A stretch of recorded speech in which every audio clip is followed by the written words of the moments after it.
Hi, it's been a while. We're here to read Chapter 7 of Wildfire, my book that can be found in the Playroom Online, which is my bookstore and virtual storefront. You can find it there as an ebook right now. We're working on getting physical copies in print and publishing soon. Let's go ahead and get started. Rain. Rain, you need not be so nervous. The prince's voice is gentle as he whispers in my ear, the shudders rolling themselves down my body as he leads our bodies carefully through the elegant movements of the slow dance he had lured me into. Having now had the chance to look the man in the face, he looks much less aggressive than the volume of his call had suggested.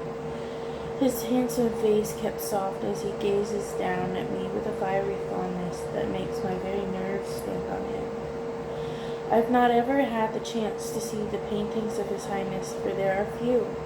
But now I've laid eyes on him, I do not believe that any canvas could ever capture the cunning in his sharp hazel eyes, or the true midnight tone of his long hair as it flows down his back, the top half pulled away from his face and held in a braid tied off with a ribbon, just as opulent as his black and golden robes. How can I not be nervous when the target on my back just got so much bigger, the hands on my waist nearly plastering my body against his own, the heat radiating from his broad chest dehydrating enough to make me feel faint? My movements are struggling to be anywhere near as elegant as Prince Emers's as we make our slow twists and turns around the dance floor.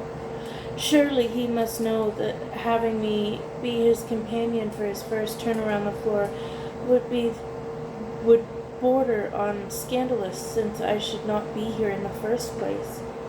And yet here we are, a quiet, I'm sorry, Your Highness, slipping from my lips. Emrys. As lovely as he had been from afar, I must say that Rain is even more stunning up close, his hair glittering under the thousands of candles melting away in the light fixtures hanging above us, his eyes misty as he clings to me, ever so pliable, being moved by my hands and the feel of my body against his own. Holding him even in this capacity feels good. My inner beast, pleased at what he finds when he peers through my eyes and glimpses the stunning image that is Rain's flushed, pearlescent skin, his tones all gold and silver as he shivers in time to the music. It's as though the two of us have found a jewel, and the urge to pull him closer and never let him know another moment apart from me grows stronger and stronger with each timid meeting of our eyes.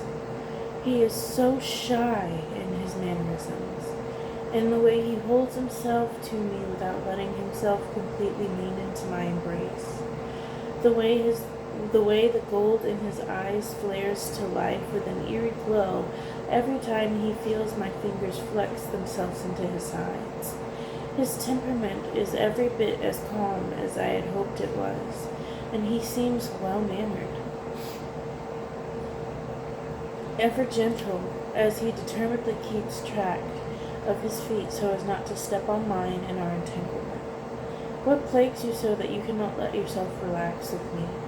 I'd very much like to get to know you, but fear you may be too tense to enjoy the conversation.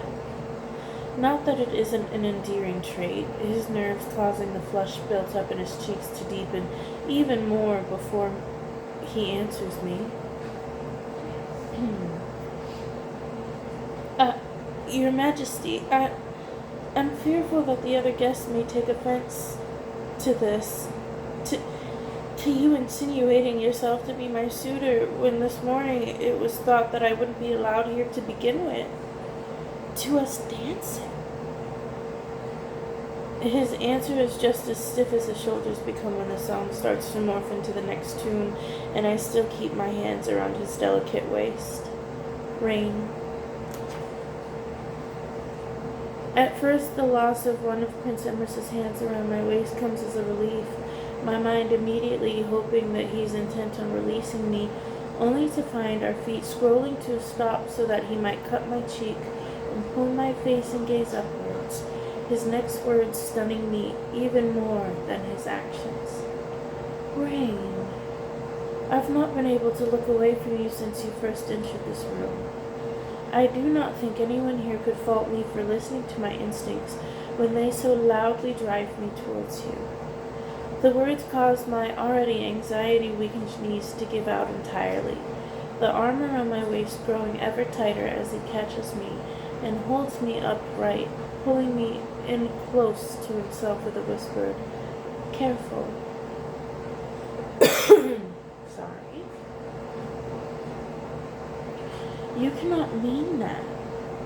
He cannot, in all seriousness, expect me to think that he would welcome me after he and his family had denied my very existence for so long. They had made me feel less than I am.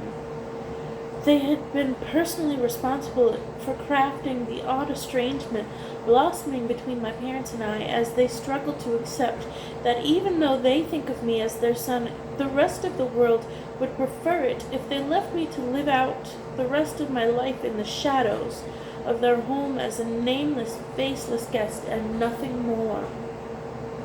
I was going to wait to approach you on the matter until we had all retired for the evening, but I'm finding myself too drawn to you to find a reason for the delay.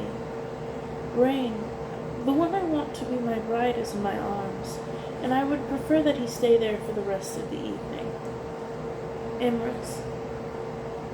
It seems as though Rain's trembling only grows harder as he stares up at me, seemingly mystified at the very suggestion that his presence here would be taken just as seriously as all the other bachelors and bachelorettes in attendance at tonight's ball.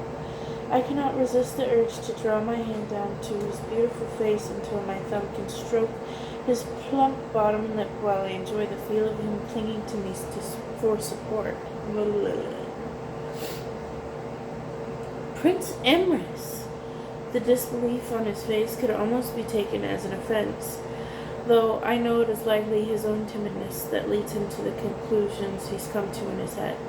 The way his hands flutter in front of my chest, enchanting me in the feel of him all over again, the truth in my words making it even more enjoyable. I need some air, I think. My head is swimming, and I cannot talk of this when so close to fainting. Please, would you mind so terribly if I excuse myself to the garden for a moment?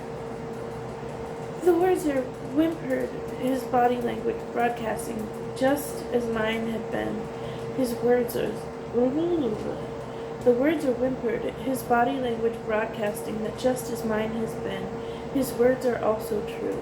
His body sagging even more in my hold as he starts to go limp against me.